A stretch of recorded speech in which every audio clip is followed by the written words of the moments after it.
So Christmas is over. It's the new year now. You've probably put on a few pounds. You've been stressed, and now you want to just do something on a fairly regular basis to keep you fit and healthy without killing yourself. So I'm going to hand over to Dee, who is a fitness instructor, Pilates and yoga teacher as well, to just give you some tips. Good luck. Hi there. So I've designed a little workout that you can do at home. You don't really need any equipment, although I'm using some hand weights and a mat, a chair. That's all you need. If you don't have any hand weights or a mat, please grab a couple of bottles of water, a couple of cans, and just a nice soft surface to protect your joints when we are down on the floor. Now, before you do any part of this workout or any other workout, please make sure that you are nice and warm. You can walk, you can run, you can go up and down the stairs, you can do some knee raises on the spot, whatever you like to do that's going to warm you up. And then as soon as you've done that, make sure you are able also to adapt and modify. And if you do have any injuries, please also take care of those. Okay, so let's get started. So grab those bits of equipment that you need. The first thing that we're going to do, remembering that we're nice and warm, is we're going to do some press ups. So I'm going to use this chair. Make sure you've got a nice stable position. Position 1, you're going to just bring your arms to the outer edge of your sofa or indeed your coffee table. Drop to your knees and then draw the navel towards the spine. And now start to lower and lift your chest, bringing your elbows out to the side body. Now, as you're doing this, exhale on the way down, inhale on the way up. Now, as you're on your knees, this is a more modified exercise. To make it harder, tuck the toes under, lift yourself all the way up again, nice and long through the spine, and then start to lower and lift through your arms, bending at the elbows, keeping your core engaged. As many as you can do in one go, and then when you're ready, have a little rest, step it out, shake those arms out, a little stretch through the arms, a little shoulder roll if you need it. Your next one, we're going to sit down, but you're not going to stay seated for very long because you're going to now work the backs of your arms. That first one was chest and arms. So bringing your fingertips to the edge of your sofa or coffee table. Your elbows should be back, your shoulders should be back. Now begin to send your hips away, but keep your hips quite close to the back of your chair or table. On your out breath, bend your elbows so that they're going towards the back of the room or the chair.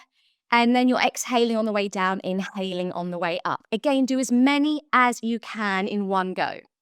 Now, to make this a little harder as you advance yourself on the way up, you're going to kick one leg and then lower it as you dip and then kick the other leg as you lift. Keep nice and strong, keep the elbows back, exhale and inhale. Oh, where you have had enough, please sit yourself down.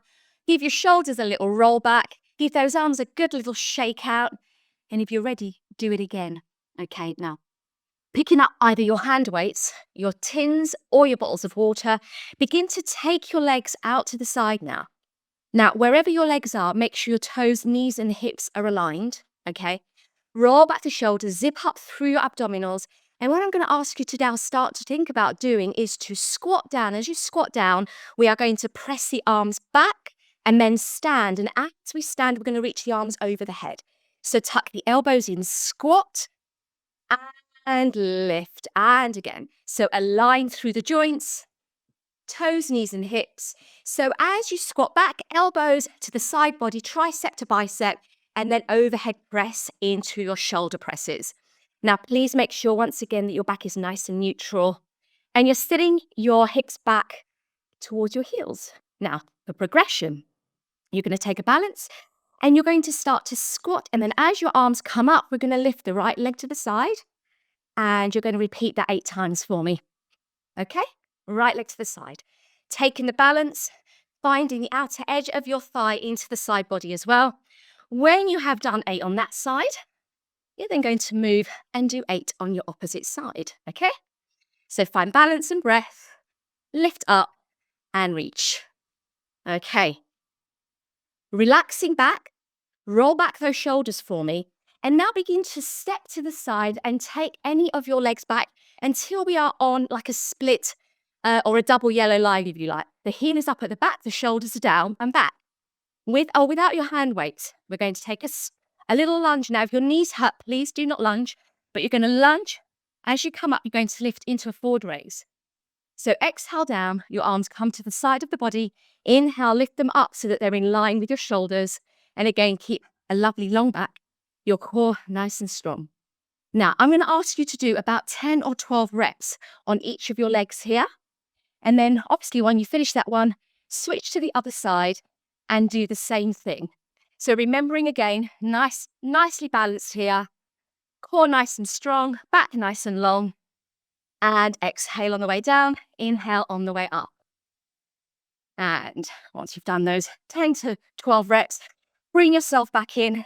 Think, can I do that leg section again? If so, rewind and go back to your squats, your side kicks, and also your lunges. Okay? Now, as we move on to some floor work, you can take your weights with you as well for this one. Come down to your soft surface. Thinking about, again, alignment through the toes, knees, and hips. Now, I'm now sitting on my sit bones. I'm going to now start to tuck my arms with or without my weights in towards my chest and start to lean back at a nice little 45-degree angle. And with my heels very lightly tapping the ground, I'm going to start to twist my upper body as I keep my lower body nice and still. Now really focusing around the front, side, and back of your center. Your abdominals, your waist, into the back of your waist. Exhale on your twist, inhale, exhale. Now aim to do, and if we can aim to do sort of 20 in total, so that means 10 on each side, and then you can rest, have a quick stretch, and then lift yourself back up again from the floor and repeat if you can. So adding another set. And your last one here on the ground, we're going to start to walk the feet in, lie ourselves down, start to think about lifting the legs either with a soft knee bend or a fully extended leg away from the ground. Picking up the hand weights or without your weights, start to lift your shoulders up and reach your hands towards your legs. As you lower, keep the weights lifted above the shoulders and now lift your hips away from the ground. So the aim is to work the upper abs as you lift your shoulders, the lower abs as you lift your hips. So shoulder lifts first and then reverse curl. Upper abs, and lower back as well for that one. And your arms reaching and holding. And again, if you don't want to use the hand weights or whatever you're using as weights, you can just remove them and just work into your core there. Now, rest, take another stretch and repeat. And then when you've done, sit yourselves up, have a really good stretch, and we'll see you next time.